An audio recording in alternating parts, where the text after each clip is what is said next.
Um, my talk is really interested in the question of what would a contemplative studies look like at the university.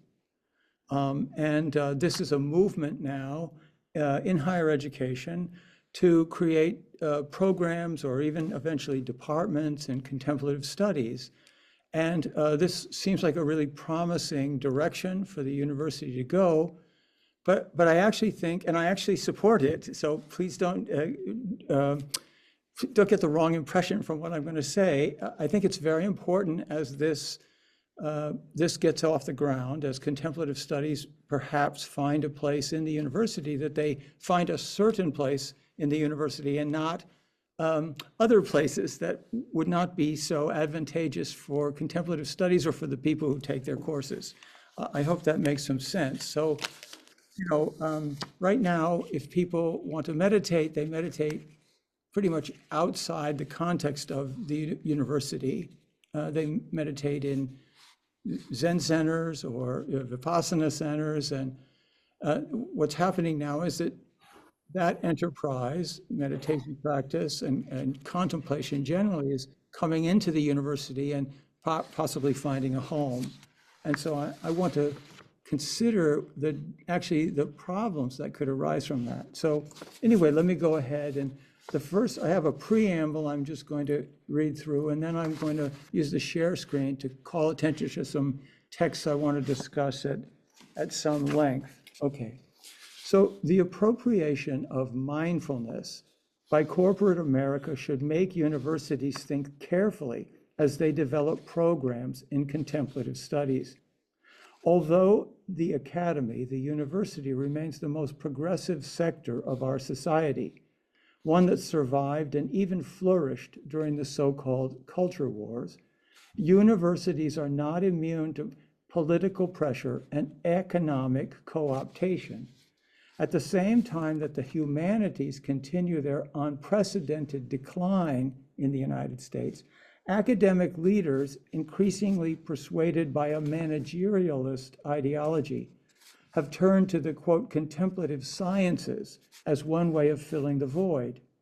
And aside from the willingness of wealthy donors to fund showcase facilities like UVA's lavish contemplative commons, the invocation of the sciences allows for the erasure of the historical memory and critical consciousness at the heart of the humanities as a social project, virtually from their inception. Whether our point of reference is Matthew Arnold, Kant, Hegel, or Dilthey, the humanities have consistently understood themselves as a critico-historical enterprise, but it is precisely these elements of their legacy that are most troublesome to corporate culture and indeed to the academy's leadership. As we can see from the recent resignation or removal of distinguished university presidents, that leadership will be increasingly averse to potential sources of controversy, although exploring controversy is the whole point of humanistic inquiry. Works like Plato's Republic, Machiavelli's The Prince, and Nietzsche's Birth of Tragedy are all interventions in priest and professor of English. I am particularly concerned about corporate appropriations of Buddhism, in Mindfulness, and by Judith Herzog and Carolyn Chen in their 2022 article for Guernica magazine. Buddhism has found a new institutional home in the West, the corporation, and also in their more recent book, Eat, Pray, Code, When Work Becomes Religion in Silicon Valley. Herzog, Herzog, and Chen bring, I would say, a historico-critical perspective to the Western appropriation of Buddhism. But at the same time, their work has been swamped by a tidal wave of popular publications moving in the opposite direction with titles like Buddha in the Boardroom, A Practical Guide to Living a Fuller Life, and The Boardroom Buddha, 5 Universal Principles to Achieve Greater Success. At least since Steve Jobs, Silicon Valley has used Buddhism as a source of moral legitimation. And many Buddhist leaders continue to feel flattered by the attentions of CEOs lionized in the press as we saw at this year's Wisdom 2.0 conference with Jack Kornfield's deferential interchange with ChatGPT CEO Sam Altman. But the emergence of contemplative studies as a discipline has to be understood in the context of an even more important development than the decline of the humanities, the collapse of organized religion in the United States. 2 years ago, for example, the Episcopal Church lost 60,000 members in a single 12-month period. Think about that. Major US denomination loses 60,000 people in a year. And all Christian denominations, even evangelicals, are now in decline. In this context, contemplative studies might be seen as an attempt to reinvent religion along the lines of a value-neutral mind science or social science, in which phenomenological and philosophical approaches to the questions of meaning, transcendence, and unbinding, to use a Buddhist term, will be replaced by quantitative studies modeled on those done in psychology and sociology. Whatever the virtues of this paradigm shift, which I regard as a historical disaster, it will almost certainly accelerate a change well underway. If religion is disappearing from churches and synagogues, it has reappeared in the workplace, which is why donors are eager to create a new home for it in the university, where professional training begins. As Carolyn Chen observes, not only are companies replacing religion, they are conscripting religion into their service, taking up, quote, pastoral care and spiritual care as a way to make their workers more productive. These developments follow closely upon the post-World War II arrival in the West of Buddhist teachers from Asia. And the challenge now for Buddhists in the US is how best to translate the Dharma into ways of thinking familiar to Americans without appropriating it so fully that nothing genuinely new remains. Speaking only for myself, I was drawn to the Dharma precisely because it offered a way of being in the world quite different from anything I had experienced. But that liberating strangeness will be lost unless we develop alternatives to the hegemonic alliance of the post-humanist university and the corporate sector, especially Silicon Valley, which is working hard to mechanize the process of thinking itself. That Buddhism in India resisted Brahmanist hegemony for more than 1,000 years has been well established by scholars like Johannes Bronkhorst and Giovanni Ferrardi. And others in East Asian studies have established that Buddhism played a comparable role in China by countering Confucianist ideology. Here in the West, the Dharma might perform a comparable service for us, but only if we recognize the centrality of its critical dimension. As a first step towards recovering Buddhism's past as a critical project, I will turn my attention to several of the Dharma's founding documents in this talk to argue that the Buddha discovers in his awakening a state of awareness which he describes as the unborn or the deathless, a condition completely exterior to all systems of thought and representation. His experience of the unborn allowed him to recognize all systems as constructed, not natural, and historically produced through the working of cause and effect. And this insight offered a foundation for his engagement with his critical engagement with the society of his time. Okay, so first of all, I'd like to back up a little bit from what I just said and talk about sort of the nature of the problem facing Buddhism in America and in general, and contemplative studies in particular. Some of you might recognize this document, but this is one of the most famous documents in American history. It's a letter by Thomas Jefferson to the Danbury Baptist Association in Connecticut. And in this letter, Thomas Jefferson says, what's in yellow, he says, "Believing with you that religion is a matter which lies solely between man and his God, that he owes account to none other for his faith or his worship, that the legitimate powers of government reach actions only and not opinions, I contemplate with sovereign reverence that act of the whole American people which declared that their legislature should make no law respecting an establishment of religion or prohibiting the free exercise thereof, thus building a wall of separation between church and state. This is like American History 101. It's important the language is kind of arcane, but what Jefferson said is that people can have values and ideas, but not the government, actually. That's what he actually says. He says the government is involved in actions, not opinions, whereas people can have opinions and they can act in a private capacity, but basically the government's job is to be ethically or morally neutral, right? And values lie outside the public sphere in the private domain. So in America, we believe there's a public sphere and there's a private sphere, right? And the public sphere is supposed to be value neutral. The private sphere is where values are privatized. Okay, this is so fun. Now look, many democracies in the West have followed America's example, but this leads to enormous problems because, of course, government, in order to be successful, does have to have values. In fact, it even has religious values, as a matter of fact. So denying that government or the public sphere should have values sets us up for many of the problems we're facing right now. In fact, we're facing an election in which, a terrible person may become president thanks to a very powerful religious organization that has been handed the potential for victory by certain other developments in our society.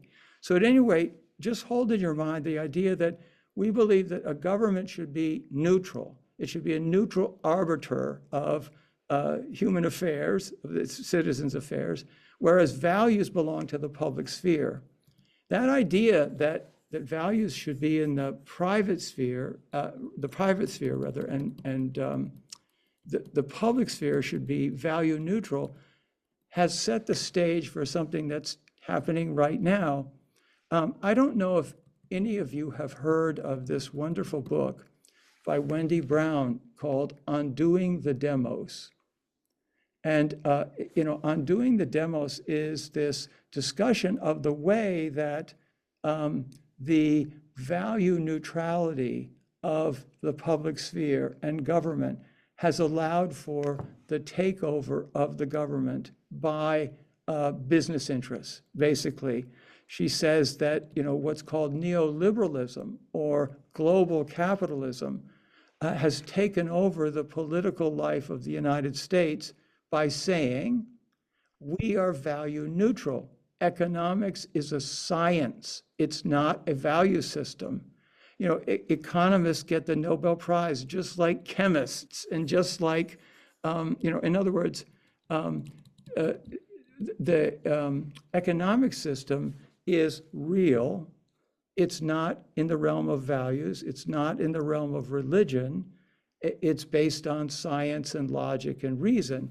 And what Wendy Brown says is that this has been a disaster for democracy because all of these values that undergird democracy have been washed away by this economic regime that has only one logic, and that is the logic of the marketplace. And she says, this book will suggest that neoliberal reason has returned with a vengeance. Both persons and states are construed on the model of the contemporary corporate firm. Both persons and states are expected to comport themselves in ways that maximize their cultural value in the present and enhance their future value. And both persons and governments do so through practices of entrepreneurialism, self-investment, and/or attracting investors. Now look, this way of thinking has had a destructive effect on the whole of American society, but especially the university. Most students now think of education as an investment in their future careers, and I understand why they might do that. But when you reduce learning to preparation for your future job, a great deal of knowledge and culture it disappears, it evaporates. And people who come out of an educational system that is focused so narrowly on entrepreneurialism, self-investment, and so on, are not well prepared for a complex world. So if you haven't read Wendy Brown's book, it's only about 200 pages. I highly recommend it, because what she's really describing is the world today. And what we have now is a world where there are no other values, no other hegemonic values, that is, values that claim the loyalty and attention of most people, other than economic values, okay? Except for there's one other player in the modern world. So let me turn to one other author. Wendy Brown was my first author. And the second author is a man named Giorgio Agamben. And he wrote a book called Homo Sacer.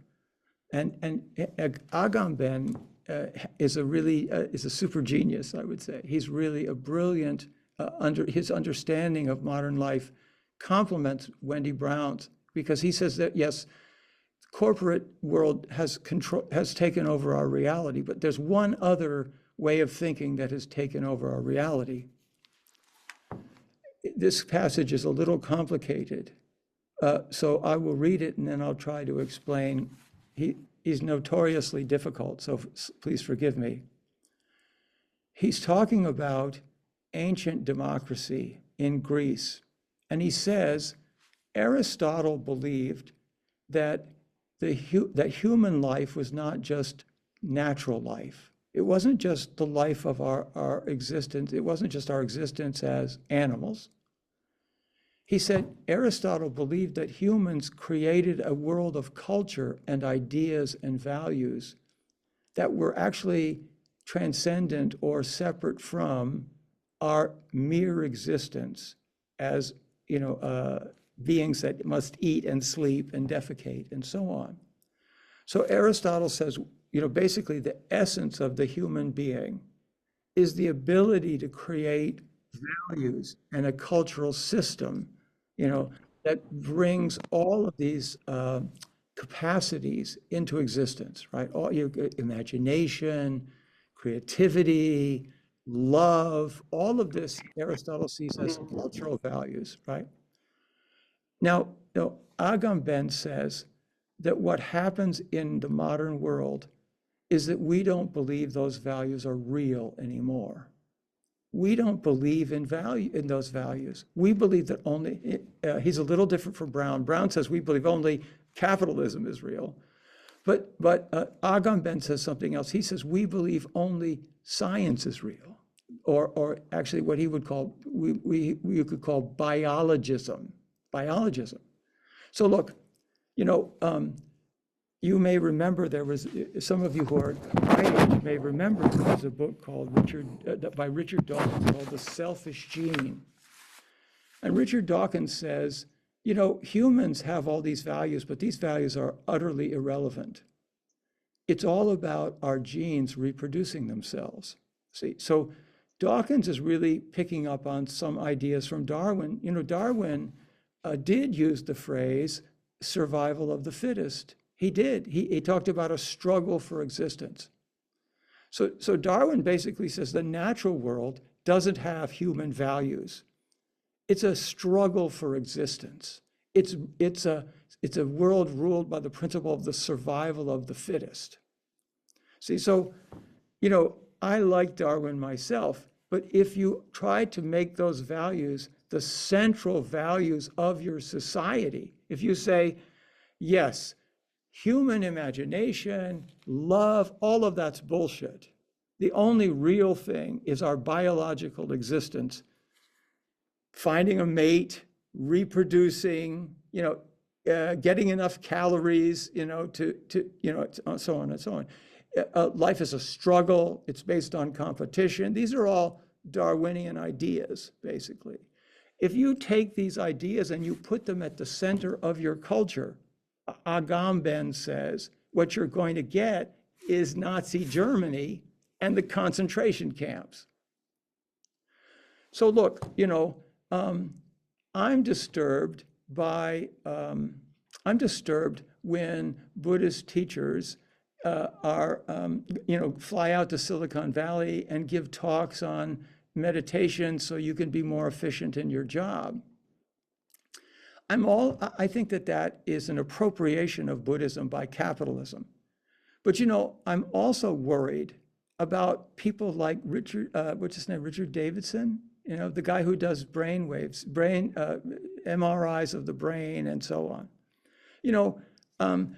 Those people are also reducing Buddhism to biology. They're biologists who are basically saying the only real thing is biology, right?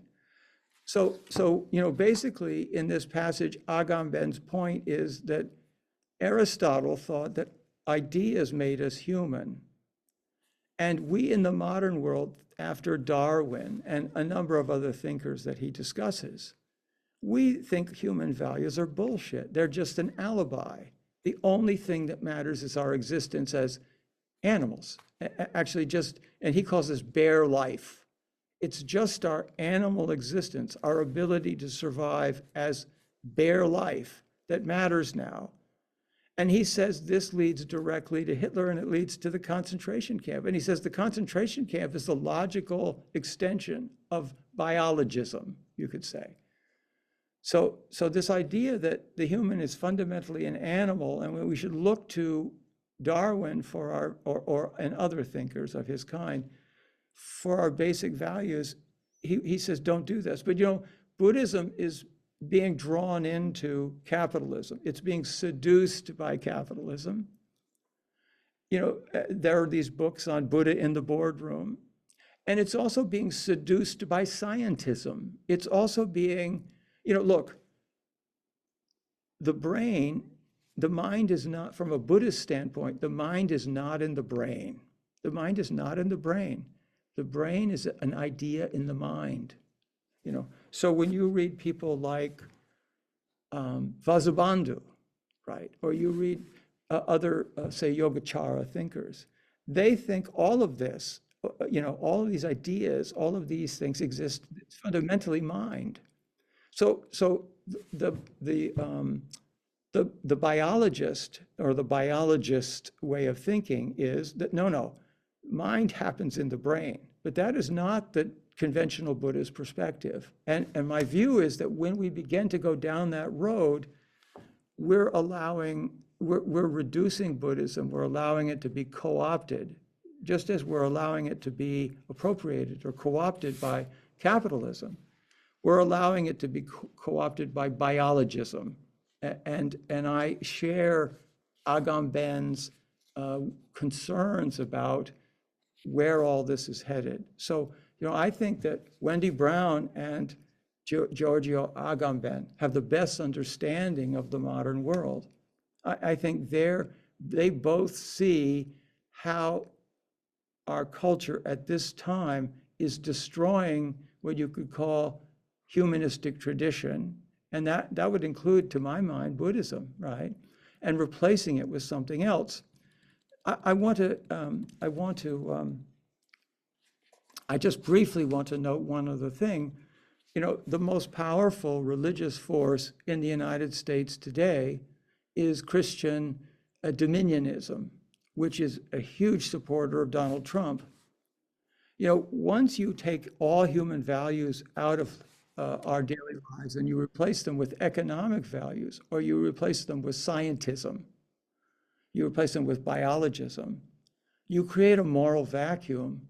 And basically what has happened is that the Christian dominionists have walked into that vacuum and they're trying to fill it with a very reductive and destructive Christian theology. Not all Christianity is destructive and so on. It's just that their rise to power is a consequence of what we have done to the sphere, the public sphere, and what we have done to the values that should be at the center of our lives. We've made those disappear and replaced them with either economic values or a kind of Darwinian social vision. Okay, so Buddhism in the United States has tried to sell itself in a way that will make it adaptable to this terrain. So one way of thinking about Buddhism in America is to understand it as a religious tradition, right? But religion is private and personal in our way of thinking. The other way Buddhism has been, Buddhist thinkers in America have tried to make a home for Buddhism in the West is with this idea of secular Buddhism, see? And what secular Buddhism does is, I think, is just to say the values fundamental to Buddhism don't matter. What really matters is just meditation, success in your job, and so the values get stripped away, and Buddhism just turns into a technology of mental calming and mental improvement, right? So the principal spokesman for secular Buddhism has been a man named Stephen Batchelor, whose work you may be familiar with, but my view is that secular Buddhism is like hopelessly unprepared for the situation we're in now, and that the next election is making very clear.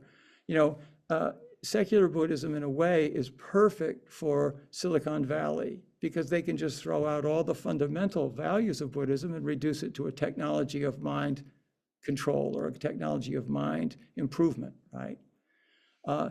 In another way too, it's also, ideally suited to the idea of reducing meditation to some images of, colored images of brains processing information, right? So I think secular Buddhism is a dead end. What I think the future of Buddhism hinges on critical Buddhism, on understanding that Buddhism should play a critical role in society. It should not try to be at home in the reality of our current society. It should distance itself from that reality, and from a position outside that reality, it should offer help and guidance, but also criticism.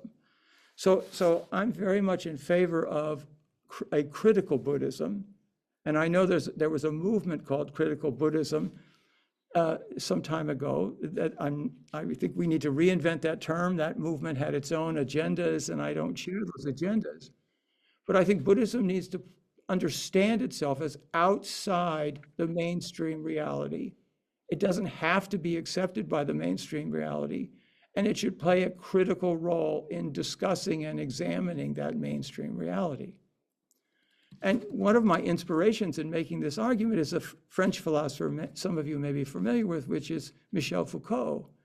A lot of people think Buddhism as a religion shouldn't get involved in politics, right? No. Buddhism is about your private life. No, it's about personal values. It's about your personal psychology. It's not about political life. And I think this is a perspective shared by many Buddhists in the United States. I think it's the perspective of the mainstream Buddhist press. It's like, let's keep politics out of this. Buddhism is about your private mental life. I think that's a terrible moral abdication. Everything is political. If you sit down on the cushion and meditate instead of going out to make money, or instead of doing something else, that's a political act.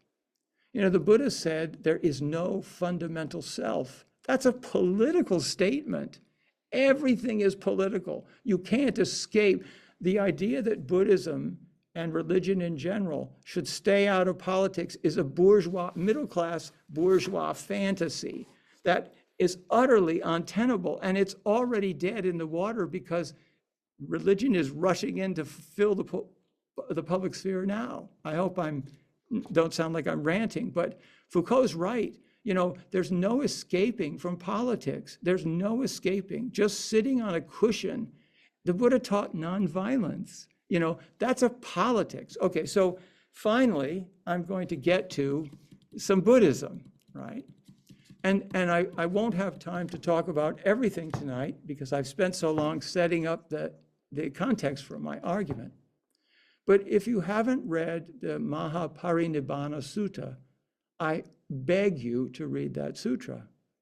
Because if you read that sutra, which is one of the most brilliant and wonderful of all the Pali Suttas, you see that the Buddha, this idea that the Buddha was completely outside of politics, sitting on his, mat, contemplating the universe, is a false idea. If you read the suttas, you see the Buddha was constantly engaged in the political life of his time. And, in this case, let me just give you a little background. The Buddha was part of a confederation of small, actually democratic states. They were democratic republics in northeastern India. He was from the Shakya Republic, and there were a number of these other little democratic states in northeastern India. And in the Buddha's lifetime, they were swallowed up by basically military powers that were aristocracies with like an emperor or a king, right? So the Buddha arrives on earth at a time when these little democratic societies were being destroyed or eaten up by these military powers. And the Buddha's trying to negotiate this. And, basically, one of his best friends was King Bimbisara, who was not, didn't run a democracy. He was the leader of basically what you would call a military power, an aristocracy, an expansionist military power. But, he and Bimbisara were friends, and Bimbisara came to him for advice.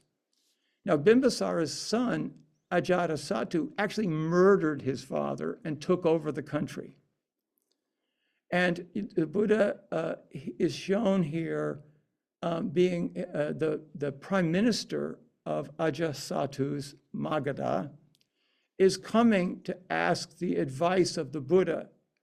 He's asking the Buddha, should I invade and overtake the democratic republic of the Vajis? See, so this is saturated in politics. And the Buddha doesn't say, oh no, I believe in the separation of Sangha and state. He doesn't say, oh no, Buddhism is just about your private mental life. It has nothing to do with political life. See, he doesn't say that. The Buddha was constantly engaged, all kinds of political figures sought out his advice. And the Buddha didn't say, oh no, I have to stay in my lane. He offered advice. And if you read the sutra, it's very, very nuanced and complicated.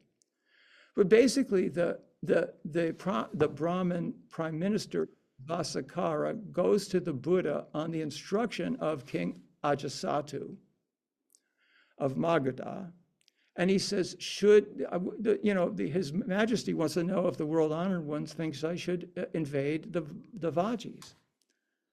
And this is like political theater.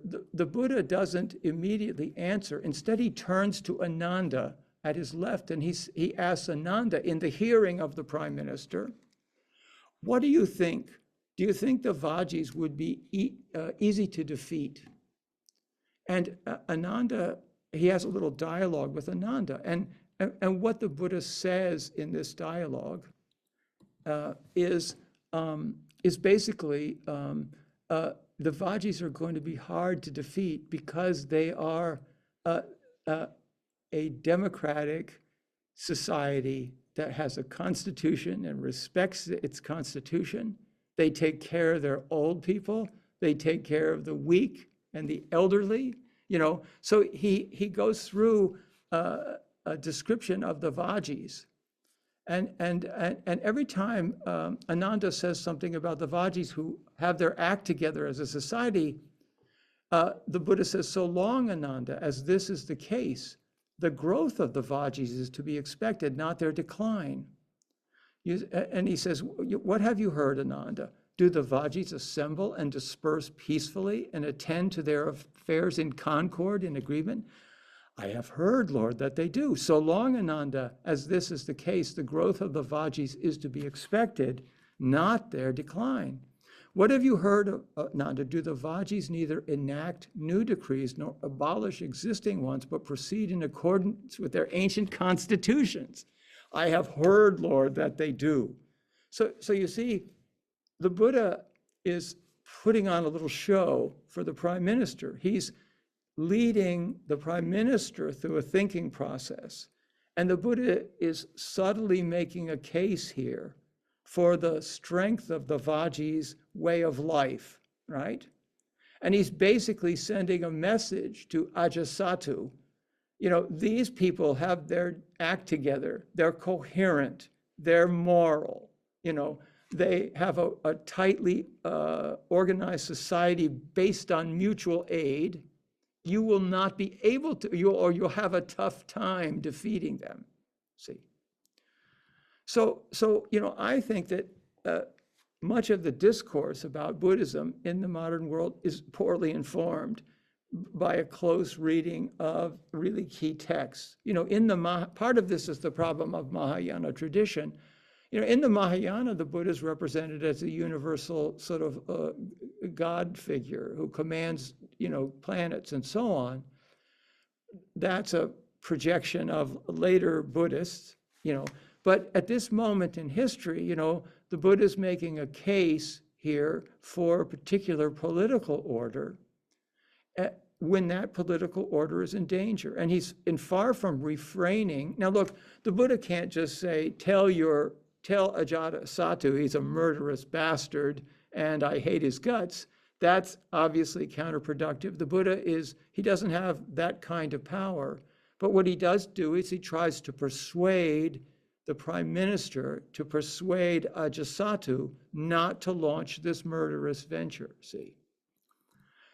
So, you know, I would say that if you read the Pali Suttas carefully, you see how often the Buddha is involved in making a case, for,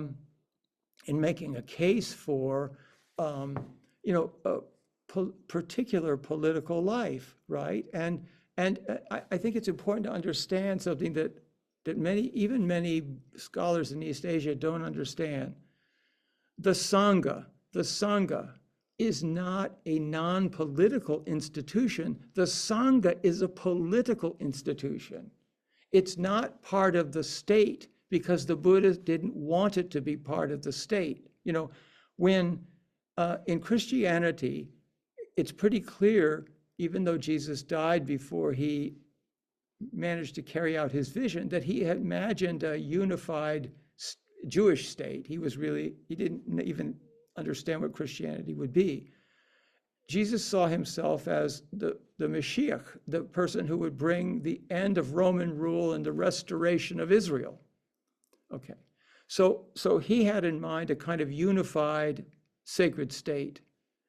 When Muhammad, you know, took over Saudi Arabia, his goal was to create an Islamic state. But, you know, it's interesting, the Buddha doesn't want to do that. What the Buddha wants to do is stand outside the political institutions of the state and play a critical role. And he does not just the political institutions of the state, but the whole culture. You know, the Sangha is outside all of these institutions, but it is an institution and it plays a political role.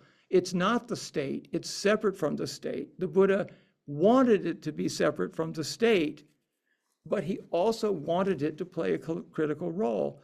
And indeed, this is, you know, if you think of the Sangha as apolitical, that's a very Western and modern way of thinking. If you think of the Sangha as a political institution outside the state that offers alternative perspective and a critical perspective, I think you can better explain what's going on in passages like this.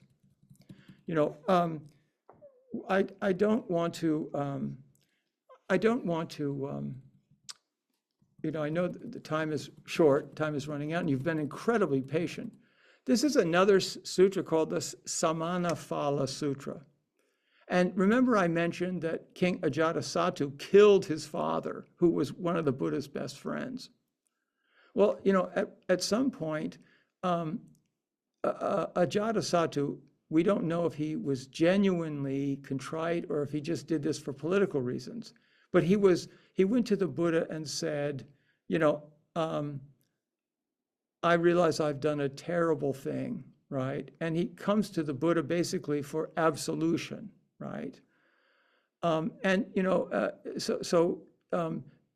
basically, Ajatasattu comes to the Buddha and says, I'm really sorry for what I did. And the Buddha says something so interesting. He says, the Ajatasattu says to the Buddha, is it possible, Lord, to point out a similar fruit of the contemplative life visible in the here and now? In other words, could I, even though I've killed my father, is it possible for me to follow the Dharma path, the Marga of the Buddha, even though I'm drenched in my father's blood? Basically, that's the question. And the Buddha says, yes, it is possible. But first, with regard to that, I ask you a counter question. Answer however you please. Suppose there were a man of yours, your slave, your workman, rising in the morning before you, going to bed in the evening only after you, doing whatever you order, always acting to please you, speaking politely to you, always watching for the look on your face. The thought would occur to him, isn't it amazing, isn't it astounding, the destination, the results of meritorious deeds? For this King Ajatasattu is a human being, and I too am a human being. Yet King Ajatasattu enjoys himself supplied and replete with the 5 strings of sensuality like a demon, while I, his slave, his workman, always looking for the expression on his face, I too do meritorious deeds. What if I were to shave off my head and beard, put on the ochre robes, and go forth from the household life into homelessness? So this passage is a little tough to explain, but basically the Buddha responds to the question and says, look, you know, you have all these people who follow your orders. You know, the world you have created is totally unjust. And anybody, any of your henchmen or any, you know, they must at some point, many of them must ask themselves, you know, this is so corrupt. This is so terrible. This is such an evil system. Why don't I just leave it and enter the life of the monk or nun? See?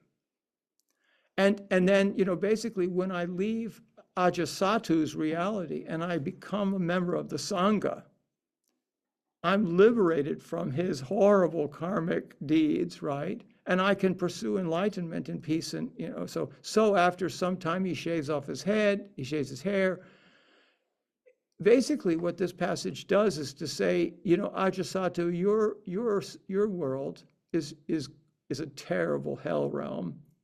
And the Sangha is far superior to the world you have created, right? The Bhikkhu and Bhikshuni Sangha is far superior. And you are morally inferior to any monk or nun in the land. See, and actually Ajatasattu goes along with this. He says, yes, it's true. Can I at least follow your path? We don't really have time to discuss this, but you know, basically the point is that this point is made is that the Sangha is a political institution. It's not part of the state. And it's morally superior to the householder world, right? Which I actually believe. I actually believe that. I mean, it's not governed by capitalism, and it's not governed by biologism. It's governed by the belief that people have inherent Buddha nature and everybody can wake up. So I think that in these sutras and in many others, you can find a sophisticated understanding of the political and cultural critical role that the Sangha should play. And by the way, it's interesting if you read the Mahaparinibbana Sutra that when the Buddha talks about the Sangha, he describes it the same way he describes the Vajis. In other words, the Sangha is supposed to be a democracy. Early Buddhism, in all Buddhist communities in early Buddhism, were basically democracies. You had elders who were respected, but when decisions were made, it was made by majority rule. Everybody had to get together and vote, just like in a little democracy. Okay. I'm going to wrap it up, but and I thank you so much for your patience. I just want to make the point that, actually, meditation itself is a political act. Renouncing the world and becoming a home leaver is a political act, a cultural, it's also a critical act. It's saying this world is not an enlightened world. And the creation of an enlightened world means stepping outside of this world and entering the Sangha, see? So it's political and social criticism. We don't have time to go into some other things I wanted to talk about. If you would like my text for tonight, I will send it to Jaru and she can distribute it. Just let her know if you would like it. I just want to talk about just in closing, just a few other things. Look, in 2007, pretty much the entire Sangha of Burma rose up in support of Aung San Suu Kyi and against the military dictatorship. Now, since that time, the dictatorship was forced to make many concessions. But since that time, the dictatorship has made a policy of like buying off senior monks. You could call it elite capture of the Sangha. Elites have bribed and corrupted, the military dictatorship has bribed and corrupted key figures in the Sangha, rendering the Sangha politically ineffective. But on this occasion, we see, I think, the Sangha behaving as it should behave, right? Offering a critical perspective on the society. Okay, one other example that I'm quite intrigued by is in Thailand today, there has been a movement called the Dhammakaya movement, and this is their temple, Phra Dhammakaya, Wat Phra Dayakama. Dhammakaya, and it's very futuristic, but it was founded by this nun and this monk, and it's the most powerful religious force in Thailand. It's been locked in a struggle with a very corrupt government. Thailand is a deeply corrupt government with an incredibly corrupt king. I will never be able to go to Thailand, but let me just say, the king of Thailand is a rapist and a thief, right? And he should be in prison, but he's the king of Thailand. If I were to say that in Thailand, I would go to prison for the rest of my life because you're not allowed legally to criticize the king. But let me just point out that, this religious movement, this Buddhism has been incredibly successful at galvanizing all sectors of society. And the government has tried to destroy it numerous times. They've indicted this monk many times. He's gotten out of trouble many times. They have never been able to make any of these phony charges stick. And basically, I would say that Wat Phra Dhammakaya is really, embodying some of the best values of the Sangha. Anyway, I feel that this idea that Buddhism should be apolitical and so on is an incredible mistake, and I think Buddhism needs to play a critical role in the modern world. And that doesn't mean you insult people to their face, but because the Buddha didn't insult, Ajatasattu to his face, but it means we have to understand that, the secular world, so to speak, or the world that the reality, the hegemonic reality is profoundly destructive. And we owe the world, we should deny it our loyalty, and we should create in the context of the Buddhist sasana, the Buddhist community, an alternative reality, keeping the Pure Land always in mind. So thank you. That's my talk.